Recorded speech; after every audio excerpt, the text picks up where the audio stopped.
નમસ્કાર મિત્રો, જીપી સિરીઝમાં આપનું સ્વાગત છે। મિત્રો, આજે વર્લ્ડ હેરિટેજ ડે છે અને આપણે આજે વિરમગામનું ઐતિહાસિક મુનસર તળાવ છે એની મુલાકાતે આવ્યા છે। આપણે કચ્છમાં વચરાજ દાદાના દર્શને જવાના છીએ અને રસ્તામાં વિરમગામ આવ્યું છે એટલે આપણે અહીંયા વિરમગામમાં મુનસર તળાવનું થોડું શૂટિંગ કર્યું છે।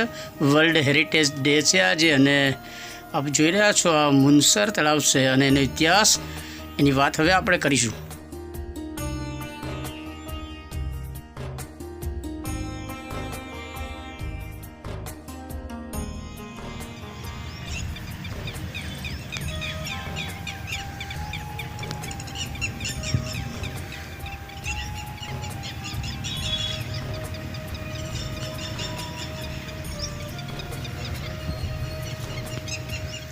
મિત્રો, અમદાવાદ જિલ્લામાં આવેલું વિરમગામ એ સૌરાષ્ટ્રનું બહારું કહેવાય છે અને આ શહેરમાં પ્રાચીન મુનસર તળાવ આવેલું છે। શહેરના ફરતે કોટ અને એવું બધું બનાવેલું છે, ગઢ બનાવેલો છે અને લગભગ 1000 વર્ષ કરતાં જૂનું આ મુનસર તળાવ છે। અને મુનસર તળાવ માટે એક દંતકથા પણ એવી છે, કહેવાય છે કે સિદ્ધરાજ જયસિંહના માતૃશ્રી મિનળદેવી પ્રજાવત્સલ મહારાણી હતા અને ખૂબ જ ધર્મપરાયણ કાર્યો તેઓ કરતા હતા, સંઘ અને યાત્રાઓ કરતા હતા। આવા જ એક સમયે જ્યારે મિનળદેવી પાટણથી ભગવાન દ્વારકાધીશના દર્શન માટે દ્વારકા જઈ રહ્યા હતા ત્યારે રસ્તામાં આવતા વિરમગામમાં અહીંયા રોકાણ થયું હશે અને જે તે સમયે અહીંયા દુષ્કાળ ચાલતો હતો અને આ નગરના નાગરિકો પાણી માટે ખૂબ જ તકલીફમાં હતા। એટલે મહારાણીએ પોતાના પુત્ર રાજા મહારાજા સિદ્ધરાજને સંદેશો મોકલાવી અને વિરમગામમાં એક સરસ પાણીની સુવિધા માટે સરોવર બનાવવા માટેનું એમને જણાવેલ અને સિદ્ધરાજ ખૂબ જ એમ કહેવાય છે કે આવા બધા સ્થાપત્ય અને પ્રજા લોકહિતના કાર્યો કરતા હતા અને એમના દ્વારા જ પોતાની માતાના કહેવા અનુસાર અહીંયા અદ્ભુત એક માનસરોવર બનાવાયું હતું। કહેવાય છે કે રાજા સિદ્ધરાજે બાબરા ભૂતને સિદ્ધ કરેલ હતા અને બાબરા ભૂત સિદ્ધરાજનું બધું જ કામ કરતા હતા અને દંતકથા પ્રમાણે બાબરા ભૂતે આ એક જ રાત્રિમાં આ તળાવનું નિર્માણ કર્યું હતું। અહીંયા તળાવના ફરતે મોટી સંખ્યામાં નાના શિવાલય, આ દેવાલય બનાવાયા હતા।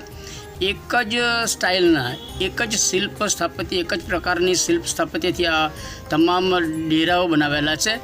ડેરા કહેવાય છે પણ ખરેખર આ દેવાલય છે, શંકર ભગવાનના શિવલિંગ છે અને દરેક મંદિરની અંદર શિવલિંગની સ્થાપના કરાયેલી હતી અને દરેક આ જે નાના દેવાલય છે એ પંચશિખર શિવાલય હતા અને દરેક આ મંદિર જે છે દેવાલય એની ચારે તરફ આવા શિલ્પ સ્થાપત્યો પાષાણ કંડારી અને બનાવાયેલા હતા। રેતાળ પથ્થર છે, આપણે જે મોઢેરા સૂર્ય મંદિર છે અથવા રાણકી વાવ છે એ ટાઈપનો જ લાલ રેતાળ પથ્થર છે અને એના દ્વારા જ આ મંદિરો બનાવાયા છે। આપ જોઈ રહ્યા છો આ બધા જ દેવાલય છે અને નીચે જે પાષાણ જે પગથિયા બધું છે થોડું અત્યારે નવું કામ થયું એવું દેખાય છે અને સરકારશ્રી દ્વારા તળાવ બ્યુટિફિકેશન જે કાર્યક્રમ યોજાય છે એ અંતર્ગત આ મુનસર તળાવને પણ ડેવલપ કરવાની કામગીરી અત્યારે ચાલુ છે। આઝાદીના તુરંત બાદના ઇતિહાસકારોએ ખેડા શહેર અને વિરમગામ એ બે શહેર જેનો પ્રાચીન વૈભવી વારસો છે, ઐતિહાસિક શહેરો છે, તે ઇતિહાસના ભાગતા શહેર તરીકે વર્ણવેલા છે કારણ કે ઇતિહાસમાં ખેડા શહેર અને વિરમગામ એ બંને ખૂબ જ ઐતિહાસિક પ્રાચીન ધરોહર ધરાવતા સમૃદ્ધ નગરો હતા અને ત્યાર પછી ધીરે ધીરે ભાગતા શહેર એટલે ધીરે ધીરે એનો વિકાસ રૂધાઈ જાય અને જેની અસ્મિતા જે છે એ ધીરે ધીરે લુપ્ત થતી જાય એવા શહેર તરીકે ઇતિહાસકારોએ વર્ણવ્યા હતા। ખેડા શહેરમાં પણ ફરતા કોટ હતો અને દરવાજા હતા, એવી રીતે આ વિરમગામની ફરતે પણ સરસ કોટ ને એવું બધું હતું, ધીરે ધીરે જર્જરિત થઈ રહ્યું છે। આ સામેની સાઈડ છે, બધા ડેરા છે, એના શિખર કળશ ઉપરનો ગુંબજનો ભાગ બધો ભયંકર જર્જરિત કરાવી દેવાયેલો છે। પ્રાચીન સમયે આક્રાંતાઓ દ્વારા હિન્દુ સ્થાપત્યના જે મંદિરો હતા એને હંમેશા ધ્વસ્ત કરતા હતા, એને ખંડિત કરતા હતા। તળાવની સામે કાંઠે મુનસરી માતાજીનું સરસ મંદિર છે અને બાજુ મેરડી માતાનું મંદિર છે. ત્યાં મોટી સંખ્યામાં શ્રદ્ધાળુઓ દર્શન કરવા આવે છે. આપ જોઈ રહ્યા છો એક જ શૈલીના તમામ શિવાલયો છે અને આ તમામ શિવાલયોની અંદર શિવલિંગની સ્થાપના કરાઈ હતી અને અત્યારે પણ એના અવશેષ દેખાય છે કે જ્યાં શિવલિંગ સ્થાપિત કરાયા છે અને જે એની અભિષેક કરવામાં આવે, દૂધ પાણીથી જે અભિષેક થાય એ પાણી માટે નિકાલ માટે બહાર મંદિરની બાજુમાં ગૌમુખી પણ છે. અને લોકગીત દંતકથા પ્રમાણે આની દરેક મંદિરની અંદર ઘંટડી રાખવામાં આવી હતી અને દરેક ઘંટડીને એક જ તારથી જોઈન્ટ કરવામાં આવ્યા હતા. સવાર અને સાંજે પ્રાતઃકાળ અને સંધ્યા ટાઈમે જે આરતી થાય ત્યારે દરેક મંદિરની અંદર એક જ સાથે એ ઘંટડીનો રણકાર અહીંયા સાંભળવા મળતો હતો અને જે તે સમયે અહીંયા ભવ્ય દિવ્ય માહોલ હશે અને જે તે સમયના વિરમગામના નગરજનો દ્વારા અહીંયા આરાધના કરવામાં આવતી હશે. આટલા બધા શિવાલય દેવાલય છે એની અંદર રહેલા શિવલિંગ ઉપર દરરોજ અભિષેક અને બીલીપત્ર દૂધનો અભિષેક એવું બધું થતું જ હશે. એટલે જે તે સમયે ધર્મપરાયણ જનતા નાગરિકો માટે આ તીર્થસ્થાન જ હશે. અને આ માનસરોવર પ્રાચીન સમયે એમ કહેવાય છે કે માનસરોવર તરીકે આ મુનસર તળાવ જે તે સમયે નિર્માણ થયું તે સમયે મહારાણી મિનળદેવી દ્વારા આ તળાવને માનસરોવર જેટલું જ પવિત્ર ગણાવાતું હતું અને માનસરોવર જ કહેવાતું હતું, જે હવે મુનસર તળાવ તરીકે અત્યારે જાણીતું છે. મહારાણી મિનળદેવી દ્વારા આવું તળાવ ધોળકા પાસે પણ મલાવ તળાવ બનાવાયું છે અને આપણને મળેલ જાણકારી પ્રમાણે ધોળકાના મલાવ તળાવ અને વિરમગામના આપણા આ મુનસર તળાવના વિકાસ માટે ભારત સરકાર દ્વારા પુરાતત્વ વિભાગ માટે કુલ 12 કરોડની ગ્રાન્ટ મંજૂર કરી છે અને મુનસર તળાવનું રિનોવેશન કરવા અને તળાવ બ્યુટિફિકેશન માટેની કામગીરી અત્યારે ચાલુ છે. નરેન્દ્રભાઈ મોદી જ્યારે ગુજરાતના મુખ્યમંત્રી હતા ત્યારે જ આવા જે આપણા અમૂલ્ય ઐતિહાસિક વારસો છે એના માટે તેઓ સતત એના ડેવલપમેન્ટ માટે, એના રિનોવેશન માટે તેઓ કટિબદ્ધ હતા. અને પછી જ્યારે દેશના વડાપ્રધાન બન્યા ત્યારે તેમણે આપણા જે ઐતિહાસિક આવા ધરોહર અને વારસો છે એને ફરી પુનઃ મૂળ સ્વરૂપે લાવવા માટે ના પ્રયત્નો એમના દ્વારા સરસ થયા છે. અને એનું તાદ્રશ્ય ઉદાહરણ આપ જોઈ શકો છો પાવાગઢમાં મહાકાળી માતાજીનું મંદિર જે આક્રાંતાઓ દ્વારા તોડી પાડ્યું હતું અને શિખર અને કળશ ઉપરનો ગુંબજનો ભાગ તોડી નાખ્યો હતો. એટલે હિન્દુ માન્યતા પ્રમાણે જે ધ્વંસ થયેલો હોય, શિખર કળશ ન હોય તો ત્યાં ધ્વજા લહેરાઈ શકાય નહીં, ધજા ફરકાઈ શકાય નહીં. અને એટલે 500 વર્ષથી મહાકાળી માતાજીના મંદિરે શિખર નહોતું એટલે ધજા આરોહણ થતું નહોતું, ધ્વજારોહણ થતું નહોતું. અને નરેન્દ્રભાઈ મોદીને આવ્યા પછી પુરાતત્વ અને સરકારને બધા સાથે મળી અને મહાકાળી માતાજીના મંદિરને શિખર કળશથી સુસજ્જ કરવામાં આવ્યું હતું. એ જૂની બાંધણી અને એ રીતે જ એ જ શિલ્પ સ્થાપત્ય અને એ ટાઈપના પથ્થર અને એ રીતે કંડારી અને મહાકાળી માતાજીનું મંદિર સરસ ભવ્ય બનાવ્યું અને શિખર કળશ થતાં ત્યાં ધ્વજદંડ માટેની વ્યવસ્થા કરાઈ અને ધ્વજારોહણ 500 વર્ષ પછી થયું હતું. એ જ રીતે ગળતેશ્વર બાજુમાં મંદિર છે ડાકોર જતાં જ, ડાકોર બાજુમાં જ. તો એ ગળતેશ્વર ગળતી નદીના કિનારે આવેલું સરસ ગળતેશ્વર મહાદેવ હતું, એના પણ શિખર ધ્વસ કરાયા હતા અને ત્યાં પણ અત્યારે અદ્ભુત પ્રાચીન શૈલીનું જ એક શિખરબંધ એના શિખર કળશથી સજ્જ કરી અને ધ્વજારોહણ કરાયું છે. અને નરેન્દ્રભાઈ મોદીના આવ્યા પછી આપણે એક વસ્તુ માનીએ છીએ કે આપણે જે પ્રાચીન ઐતિહાસિક શિલ્પ સ્થાપત્ય અને ધાર્મિક વારસો છે એ વધુ સુદૃઢ બનાવાયો છે. અને અત્યારે આ મુનસર તળાવની આજુબાજુ જે આ સ્થાપત્ય જગતનું જે આપણું ઘરેણું છે, આ સરસ શિલ્પ અને પાષાણ કંડારીને આ અદ્ભુત મંદિરો બનાવાયા છે એને ફરી મૂળ સ્વરૂપે જ્યાં જ્યાં ખંડિત થયા છે એ બધા મૂળ સ્વરૂપે લાવી અને ફરી નાગરિકો માટે એક તીર્થસ્થાન બનાવી, મનોરંજન માટે પણ, સહેલાણીઓ માટે અને શ્રદ્ધાળુઓ માટે એક આ તીર્થસ્થાન બને એવી સરસ અત્યારે કામગીરી ચાલુ છે. આપણે બતાવીશું બાજુમાં શિલ્પ સ્થાપત્યો કંડારાઈ રહ્યા છે અને જ્યાં શરૂઆતમાં આપણે મુખ્ય રોડ ઉપર પણ પાષાણની બધી શિલાઓ ઘણી બધી ત્યાં પડી છે, આપ જોઈ રહ્યા છો. અને ડેવલપમેન્ટ માટેનું કામ ચાલુ છે. આ સરસ બે મંદિરો છે, ઉત્તરાભિમુખ છે અને દક્ષિણમુખી મંદિરો છે. અને આ સ્તંભ જુઓ તમે, કોઈ દેવાલય છે અને સામે પણ બીજું દેવાલય છે. અને આ બધા સ્તંભ કોતરણી કરી મોટી પાષાણ શિલાઓ પાટડા છે આ ઉપર જુઓ તમે. અને એમાંથી જ કંડારી અને આ સરસ મંદિરનું નિર્માણ થયું છે. અહીંયાથી જુઓ તમે મુનસર તળાવનો નજારો, કેટલો દિલકશ નજારો લાગે છે. આપ પણ આવા કોઈ પણ તમારી આજુબાજુના શિલ્પ સ્થાપત્ય હોય, આપના ગામની અંદર આવા શિલ્પ સ્થાપત્ય હોય તો એની ફોટોગ્રાફી કરો, સોશિયલ મીડિયા પર શેર કરો અને વધુમાં વધુ નાગરિકો અહીંયા જોવા માટે આવે એ માટેના પ્રયત્ન કરો. ઇતિહાસ જૂનો છે, ઇતિહાસ સાથે તમે પણ જોડાઓ. તમારી યાદો આ ઇતિહાસ સાથે વર્ણવી લો અને તમારા ફોટોગ્રાફ્સ, તમારી લાગણી, તમારા અનુભવ, તમારા અંતરાત્મા શું કહે છે એ સોશિયલ મીડિયા પર શેર કરો. એમ કરીને આપણે આપણા જૂના પૌરાણિક આ વારસાને આપણે જાળવી શકીશું. અત્યારે આપણે જોવા સરસ ગુંબજ કેટલું ભવ્ય છે. 1000 વર્ષ ઉપરાંતના સમયે આ ગુંબજ બનાવાયેલા છે. સિમેન્ટ અથવા સળિયા નથી આમાં ઉપયોગ કરાયો, તેમ છતાં 1000 વર્ષ કરતાં વધુ સમયથી અડીખમ અહીંયા ઊભા છે. આક્રાંતાઓ દ્વારા ધ્વંસ કરાયા છે. સાથે તાપ, ટાઢ, વરસાદ અને ઋતુનો માર એની સામે પણ જીક ઝીલીને અત્યારે આ સ્થાપત્ય અદ્ભુત રીતે અહીંયા ઊભા છે.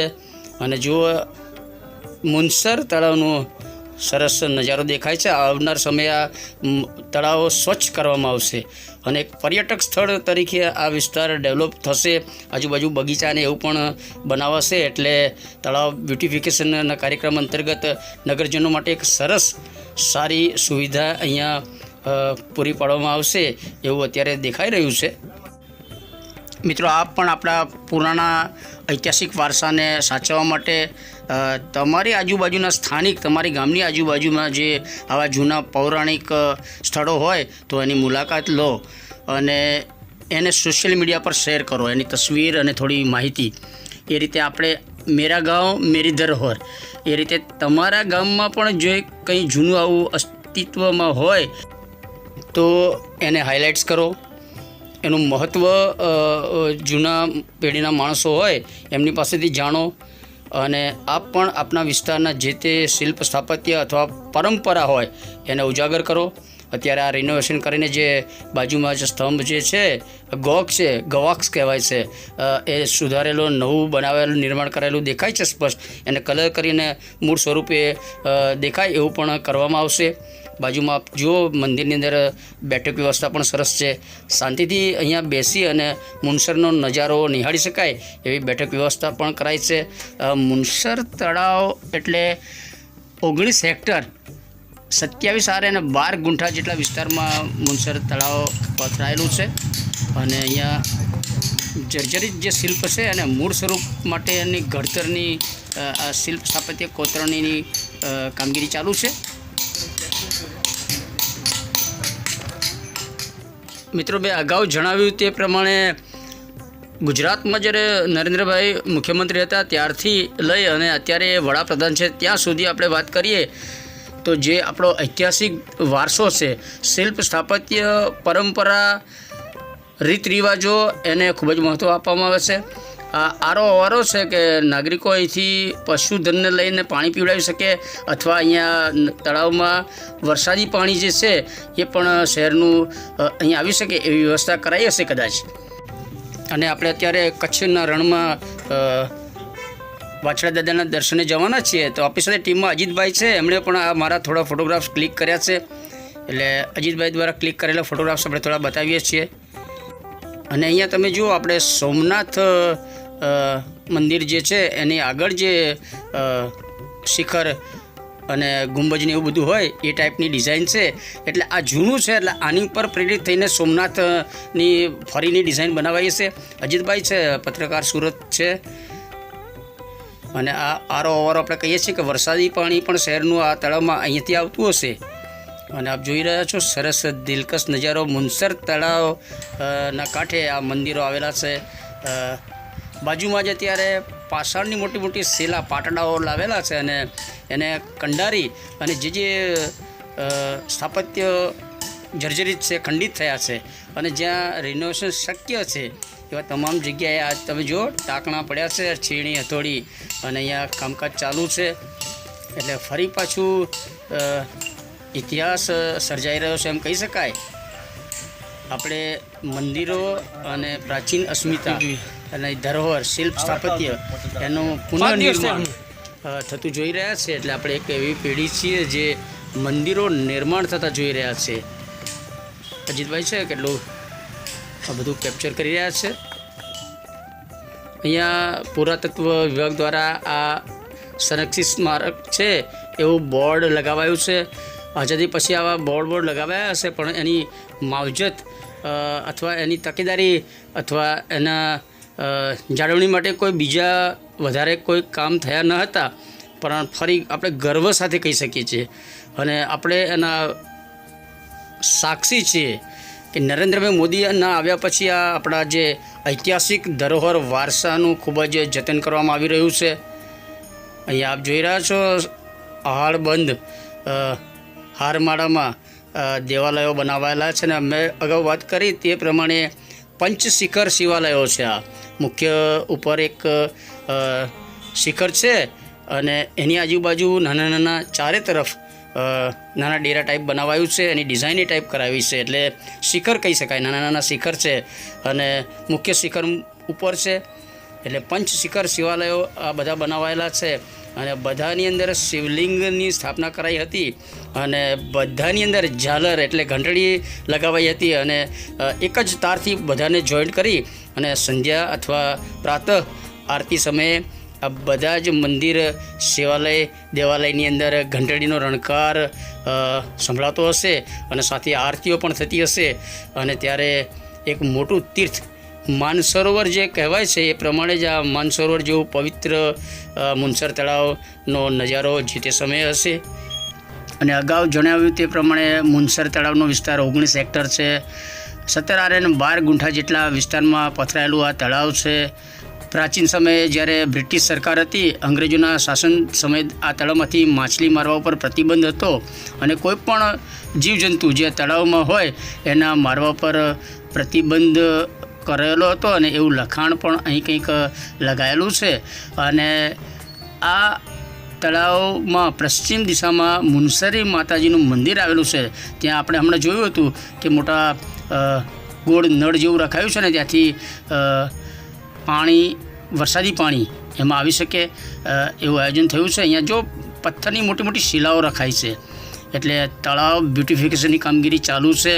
આવનાર સમયે એક સરસ પર્યટક સ્થળ તરીકે આ મુનસર તળાવ વિસ્તાર ડેવલપ થશે અને જે પુરાતત્વ અથવા પ્રાચીન અસ્મિતામાં રસ ધરાવતા હોય એવા જિજ્ઞાસા પીપાસુ નાગરિકો પણ અહીંયા વધુ પ્રમાણમાં મુનસર તળાવની મુલાકાતે આવશે, એના ઇતિહાસથી માહિતગાર થશે. આપ પણ જ્યારે પણ અહીંયા આવો તો થોડું સોશિયલ મીડિયા પર આના વિશેની જાણકારી મેળવીને આવો તો જેથી કરીને આપને પણ આ તળાવમાં વધુ રસ પડશે અને એની જાણકારી હશે તો તમે વધુ સારી રીતે તળાવનું નિરીક્ષણ કરશો, એનો આનંદ મેળવી શકશો. મિત્રો, આ સાથે આપણે હવે જે વિરમગામના મુનસર તળાવ એટલે પ્રાચીન માનસરોવર છે એનો બ્લોગ શેર કર્યો છે. આ સાથે આપણે અહીંથી ઝીંઝુવાડા તરફ જઈએ છીએ. આજે વર્લ્ડ હેરિટેજ ડે છે અને મડાપોર દરવાજાનું શૂટિંગ કર્યું છે એ આપણે બતાવીશું. એ પણ જરૂર જોજો અને આવા વિડીયો જોવા માટે જીપી સિરીઝ ચેનલ સબસ્ક્રાઈબ કરો. આવા વિડીયો જોતા રહો. જય હિન્દ, વંદે ગુજરાત.